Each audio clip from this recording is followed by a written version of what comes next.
Hey y'all, this is Summer, S-O-M-E-R, not S-U-M-M-E-R. Welcome back to my channel. So today we're going to be doing the Lululemon case, and this is my first case, y'all, okay? So keep it light, keep it easy, okay? The word that I'm going to be saying is not verbatim, okay, to the case and everything like that. So don't take my word for everything, please, okay? So this is my first time doing a case, and I'm kind of excited. Like, it's 1 o'clock in the morning. I'm excited, okay?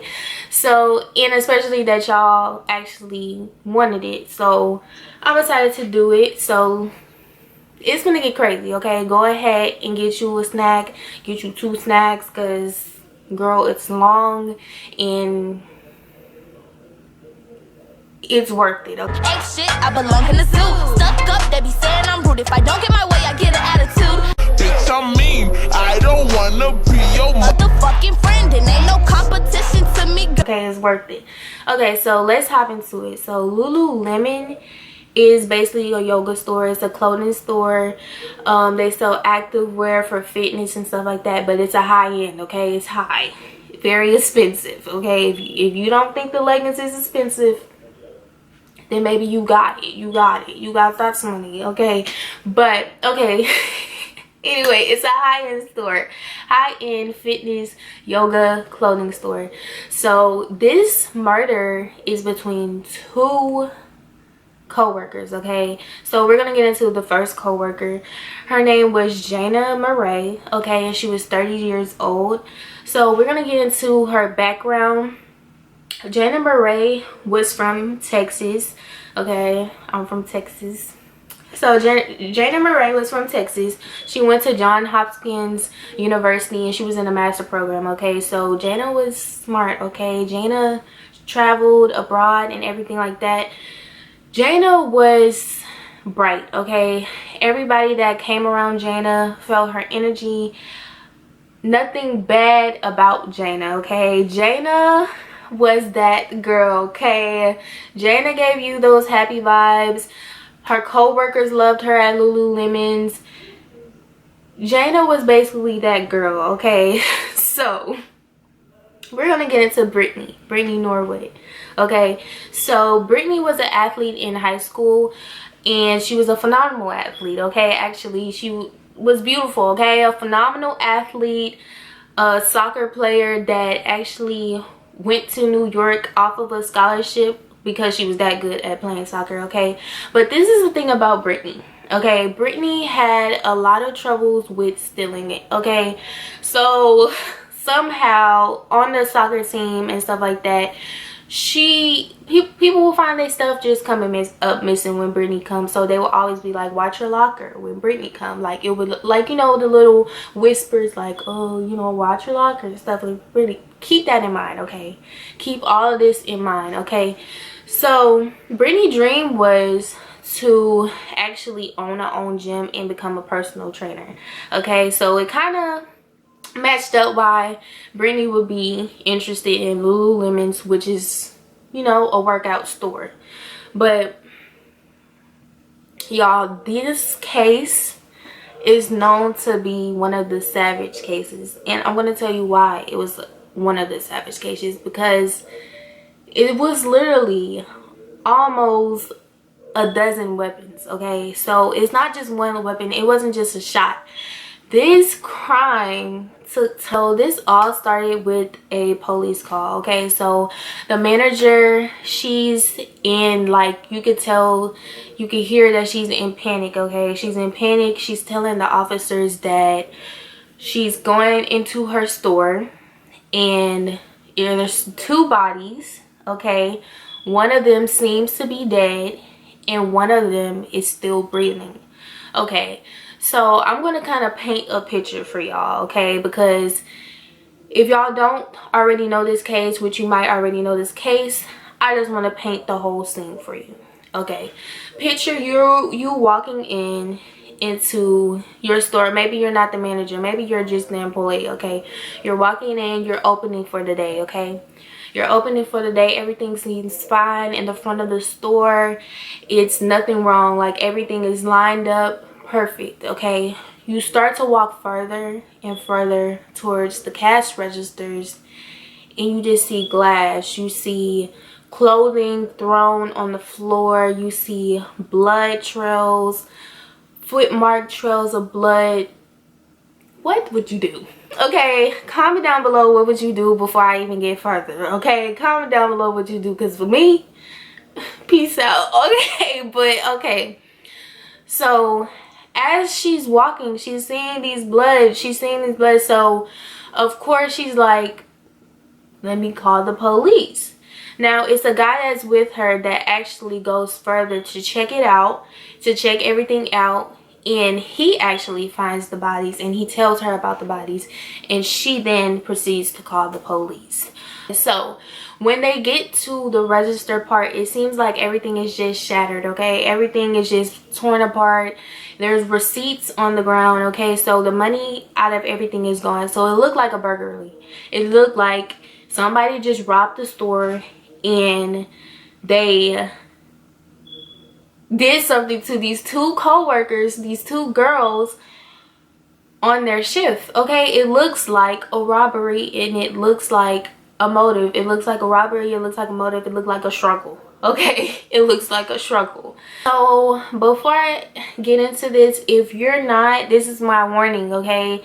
If you're not good with these type of things, please click out now, because it is now about to get brutal and it's now about to get a little scary, okay?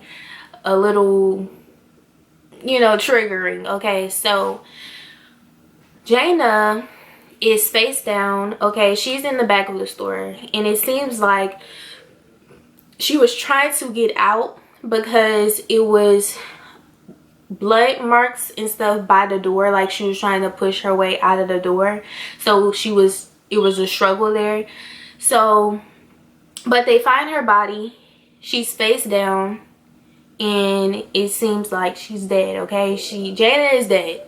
Jayna had head trauma, which, you know, Jayna is dead. And you know, the crazier part about this is that they actually figured out that that last hit is what actually killed Jayna. So Jayna went through 331 wounds.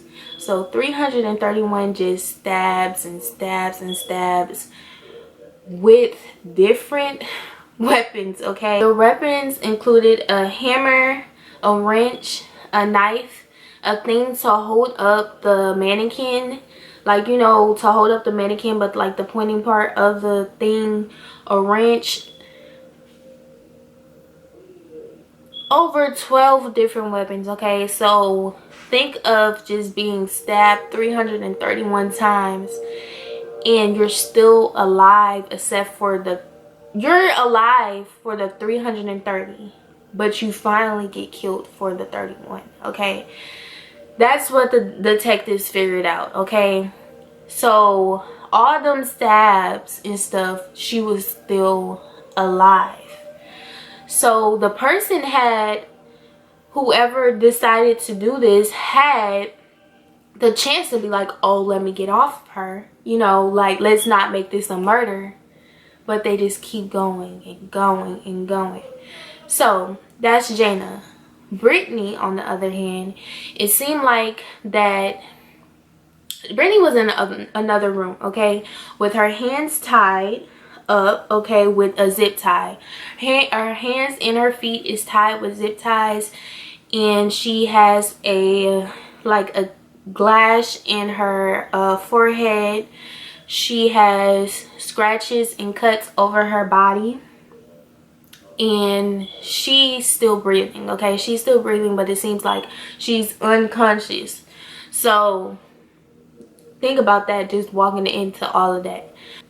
Brittany was interviewed by this lady named Jayna Murray, okay, and she was interviewed at the hospital. Okay, so Brittany goes in to tell her story about what happened. Okay, and Brittany tells a perfect story. Okay, like, it's believable. It's a perfect story. Okay, if you were a detective, you would believe it. Okay, Brittany goes in to say that Her and Jayna had closed the store at 9 o'clock and they left around 9:40. Brittany was walking to the metro, okay, and Jayna drove her car, so she was walking towards her car from work, okay. Brittany realizes that when she got on the elevator, oh, I lost my metro card, okay, so let me go back. So she called Jayna and she's telling her that she lost her metro card, and Jayna agrees to meet her back up at the store, open the store for her to go get her metro card. While they're looking for while they're looking for Brittany's metro card, they can't find it, okay. So Jayna offers, she's like, oh, you could use my metro card because I'm not going to be needing it because I'm using my car today and tomorrow. About to leave the store, and this is around 10-ish. So they see two males. She says that they seem to sound white, they seem to sound Caucasian, and one was 6 feet and one was about 5'3". Let me see. One was about 5'3" based off the speculation because they had ski masks on. Okay. Jayna was struck by one and was drugged by her hair all the way into the back. Okay, all the way into the back of the store. So Jayna is getting dragged by her hair all the way to the back of the store while Brittany is seeing this, okay. Brittany gets struck in her head, which made her get the gash on her forehead, and she's brought to the restroom where she is getting sexually assaulted and being called racial slurs, okay, while she's getting sexually assaulted. So these men are predators, okay. These men are racist. These men are horrible people. So she paints this horrible picture of these two men, okay, and it's really easy to believe because as you walk into the store, you see Jayna's hair, you know, you see the pulling, you see everything, but although you see all of that, the tracks just don't match up of a third person being there. So keep with me, y'all. Brittany is in the hospital and she's emotional. She's telling the detective everything that happened, and the thing is with Brittany, she would bring up more stuff that happened and more stuff that happened, and she will remember stuff, and she would want them to know this and that and that and every little detail that she had forgot, okay. So the detectives are working so hard on this, and they're just not understanding how this could happen. And you know, no cameras, okay. So this time it had no cameras, okay. It was the Apple store release date of a new iPad, so it was a lot of people around, so they really only had cameras on the Apple side because they didn't feel the need to have cameras on smaller stores, okay, at the time. So this new Apple release is going up, so it's just people everywhere, okay. So the detective is thinking, oh, maybe these two horrible men seeing these two girls working alone with a store full of cash, and they're like, oh, let me rob these girls, and they end up committing murder. Like that's like the logic that the detectives are thinking right now. So as they keep going and going to the case, they find a suspect, okay. They finally find two suspects that matches the description that Brittany was talking about, okay. So they go into it, they look, they take pictures. So they finally approached the two men, okay. The two men were wearing black. They seemed like to have a black knitted hat around their head, black shoes, all the outfit was black, okay. So they approach these men, but they find out that that is not their suspect, okay. Those men were just working, getting off of work. I think they were busters, don't quote me on that, but they were just getting off of work, okay. They were they take that route all the time. So they're getting frustrated, okay? They can't find out who killed these two girls, not two girls, who killed Jayna and who attempt to kill Brittany. They're like, who are these two horrible men? So while they're doing that, they get a few calls, okay? They get a few calls about this homeless black man named Keith, okay? So Keith has a violent past, so they're like looking into it, and they're getting a lot of calls about Keith. So they're like, oh, maybe Keith. And they get a call and saying that Keith was walking with a white man that day, and he's usually by himself. And they're kind of like, oh, maybe it's Keith. Maybe he fits the description. So Keith ended up in a psych hospital and stuff. Keith is beat up. He has blood on his clothes, but Keith says it's from a fight that he had.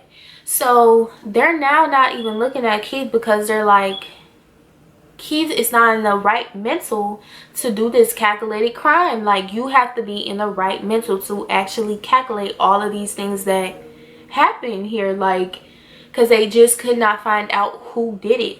Like, and it was crazy that you could not find anything of who did it because they were focusing on, like, who came in here and did this, like, you know. Okay, so they find these two pairs of shoes, and at the time, I'm not sure if Lululemon sells shoes now, but at the time they did not sell shoes. So they find these two pairs of shoes. One is a size 14 and one seems to be a woman size shoe. Seeing the shoe prints, and it matches the prints, but they're trying to find out whose shoes are they, like whose shoes are they.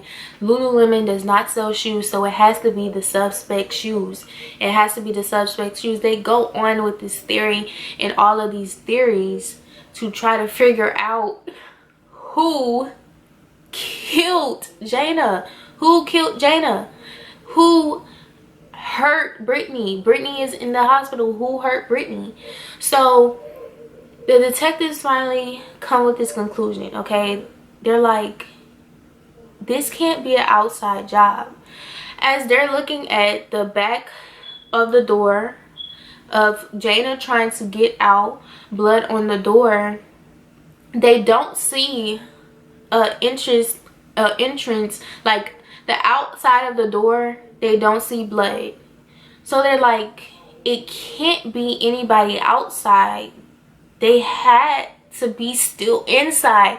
Like, the murderer had to be still inside. Ain't no way it would be no marks on the outside, you know. So he gets into this theory, the detective gets into this theory, and he's like, I think Brittany killed Jayna. Like, I think Brittany killed Jayna. So while he's thinking that, he don't, like, y'all, this is like a career ending kind of thing. Like, if you get this wrong, and like, if you get this wrong, like, you might as well say bye to your career, you know. Like, if you get this wrong, especially that of Brittany being a black woman, if you get this wrong, bye to your career, okay? Bye. So he's getting these theories in his head, and he's like, it can't be, it can't be. They hire so many specialists, guys. They hire so many specialists to not even think of Brittany being the murderer, but they're looking for two guys that Brittany told them. So they're, and it's like the patterns on the floor is just not matching up. So when he gets the theory of his head that, oh, Brittany might be our suspect, then finally the patterns start matching up.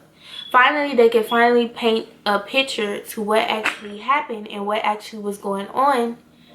So I know y'all wondering like, how is it Brittany when her hands was tied up, her feet were tied up? Like, it couldn't have been Brittany. Like, they got it wrong. They start to look for teeth marks, okay? So if you know, if you try to tie somebody up, like, you're gonna need like you know, you don't have both your hands if you're tying your own self up. So you're gonna need your teeth to pull the tie, the zip tie. So they look for teeth marks. They find teeth marks. So they find it, okay, but they just don't find a motive. They don't find, like, what did Jayna do, you know, for Brittany to react like this. So they're going in this theory, The thing is that Brittany kind of set herself up, okay? So like I said, Brittany was always changing the story and adding to the story, okay? So Brittany, she wanted to add to the story that day. So she goes into the station. And she's telling the detectives what she remembered, okay? What she remembered. And at this point, they're just looking at Brittany like no. Because there's much evidence against Brittany. Brittany had moved Jayna's car, okay? Brittany had to move Jayna's car so it didn't look like, you know, anything. But while she was moving Jayna's car, it was a hat in Jayna's car that had the same blood stain that looks like from Brittany's head. So they was just like, Brittany did this, you know, like Brittany. So while they're listening to Brittany at the station, Brittany brings up the car and she tells them how she was driving Jayna's car because the murderer said that she needed to move the car and he was gonna kill her, and she saw the cops but she was scared to tell them. So it's just not adding up. Brittany is now, it just don't add up. It doesn't make sense. Of, if I see a cop and I know, oh, and the murderer's not even with me, are you kidding me? Help me, like, you know. So it was not adding up, and they didn't believe Brittany. So they finally just come out and say it, and they're just like, I don't think that happened. I don't think what you're telling me is the full story. Please tell me the full story. So they're coming out here calmly, and Brittany is just like, it is the full story, you know. She's sticking to it, okay. They finally tell her what they think happened, okay, and what actually happened. And she goes on to say, you know, she was such a good, like, you know, always wanted to give them information. And she goes on to say, I want to go home. So she's not this sad girl anymore. I want to go home.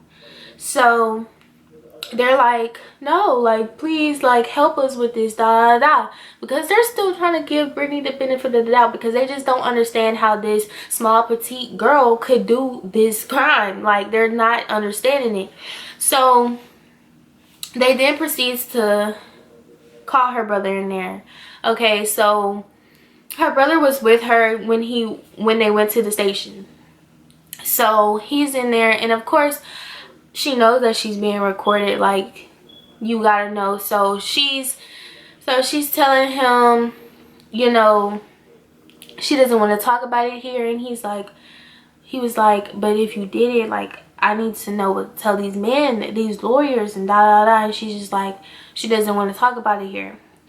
So that's already a red flag within itself. Like, you don't want to talk about it here. Like, if you know you're being recorded, girl, you need to at least say, like, you didn't do it. Like, you know.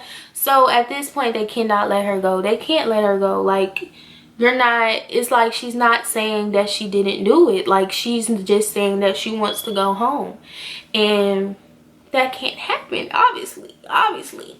It came out that obviously Brittany was guilty of killing Jayna, okay? So the jury voted her as guilty, okay? She was guilty as charged, and she was charged with first and was sentenced life without parole. So which was crazy, was it was two sides of Jayna, okay? It was two sides of Jayna. Okay, so Jayna had this good side. She was a good friend. A lot of people had good things to say about Jayna, okay? She was a good soccer player and everything. And then there was another side of Jayna where she had a past of stealing, okay? A past of, you know, stealing people's belongings, but nobody ever thought that she would do this such of a crime. Like, y'all, comment down below what y'all think. And I know I kind of did a brief overview of this whole case. If y'all really want me to get into depth on cases, please comment down below too, and comment down below what else case y'all want me to do, and should I make it like a every week thing where I do like Wattpad Wednesdays, because I feel like, you know, Wattpad stories are always like crazy, okay? And I feel like this murder was just crazy, and I was just like, it has to be my first case little thing, okay? So hopefully y'all liked it. I know I'm not like, you know, too professional or whatever, but I'm gonna get better with these and everything like that. So hopefully y'all like this video. Don't forget to subscribe to my channel and turn your post notifications on so your girl could be notified when you post a video.